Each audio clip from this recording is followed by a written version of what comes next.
বিভিন্ন সময় শুনি, বিভিন্ন বা কার্যক্রমে আমাদের কাছে মনে হয়, সংসদে কথা দেখেও মনে হয় যে আমাদের স্বরাষ্ট্রমন্ত্রী বোধহয় প্রধানমন্ত্রী হতে চান, কিন্তু তিনি তার স্বরাষ্ট্রমন্ত্রীর দায়িত্বটাই ঠিকভাবে পালন করছেন না।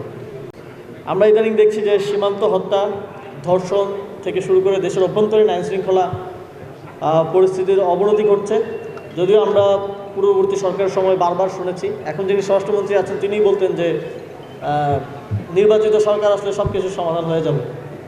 কিন্তু দুঃখজনক যে নির্বাচিত সরকার আসার পরে পরিস্থিতি আরও খারাপ হচ্ছে বলে আমাদের মনে হচ্ছে। দেশে যে নৃশংসভাবে শিশু ধর্ষণ এবং হত্যার সংখ্যা বাড়ছে, এটা আমাদের প্রত্যেকের জন্য সংকট, প্রত্যেকের নাগরিক জীবনের জন্য সংকট। এবং নারীরা এখন রাস্তায় বের হওয়ার ক্ষেত্রে এক ধরনের শঙ্কা এবং ভয়ের পরিস্থিতির, আতঙ্কের পরিস্থিতির মধ্যে পড়তে হচ্ছে। তো আমরা সরকারের প্রতি আহ্বান জানাবো যে আপনারা এই আইনশৃঙ্খলা পরিস্থিতির দিকে বিশেষভাবে নজর দেবেন। এক্ষেত্রে যদি বিরোধী দলের কোনো সহযোগিতার প্রয়োজন হয়, আমরা সহযোগিতা করতেও প্রস্তুত আছি। কিন্তু আমরা দেখছি যে আপনাদের মনোযোগ আইনশৃঙ্খলার দিকে না গিয়ে আরও বিভিন্ন গিমিকি কার্যক্রমের দিকে যাচ্ছে। আপনারা বিভিন্ন পিয়ার স্টান্টবাজির দিকে বেশি আগ্রহী হয়ে উঠছেন। আমরা বিভিন্ন সময় শুনি, বিভিন্ন বা কার্যক্রমে আমাদের কাছে মনে হয়, সংসদে কথা দেখেও মনে হয় যে আমাদের স্বরাষ্ট্রমন্ত্রী বোধহয় প্রধানমন্ত্রী হতে চান, কিন্তু তিনি তার স্বরাষ্ট্রমন্ত্রীর দায়িত্বটাই ঠিকভাবে পালন করছেন না।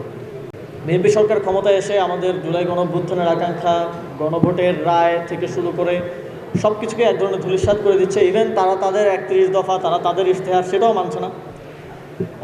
কিন্তু আমরা তাদের ওভার কনফিডেন্স দেখে আমাদের মাঝে মধ্যে মনে হতো যে তারা হয়তো অ্যাডমিনিস্ট্রেশন পরিচালনার ক্ষেত্রে বা প্রশাসন, সরকার পরিচালনার ক্ষেত্রে সফল হবে, কিন্তু আমরা দেখছি সেখানেও তারা খুব বাজেভাবে ফেল করছে। একটা তো বললাম আইনশৃঙ্খলা পরিস্থিতি, আরেকটা আমরা দেখি মাঝে মধ্যে আমাদের বিভিন্ন বন্ধুরা যারা অ্যাডমিনিস্ট্রেশনে কাজ করেন, মন্ত্রণালয়ের খোঁজখবর রাখেন বা আছেন, তাদের থেকে শুনি যে এখন মন্ত্রণালয়ে কমান্ডিং অথরিটি হয়ে গেছে 3-4 জন।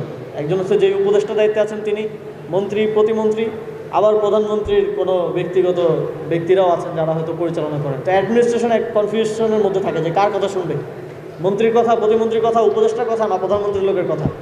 তো অনেকেই এই কথা শোনার কনফিউশনের মধ্যে একজনের কথা শুনতে গিয়ে আরেকজনের কথা না শুনে ওএসডি হয়েছেন, পরিবর্তন হয়েছেন। তো এইভাবে অ্যাডমিনিস্ট্রেশন চালালে বাংলাদেশ একটা গভীর সংকটের দিকে যাচ্ছে বলে আমাদের মনে হচ্ছে। আমরা ইতিমধ্যে লক্ষণগুলো দেখে ফেলেছি। আমরা দেখেছি যে ঈদ যাত্রায় কি ভয়ানক মিসম্যানেজমেন্ট সরকার করেছে।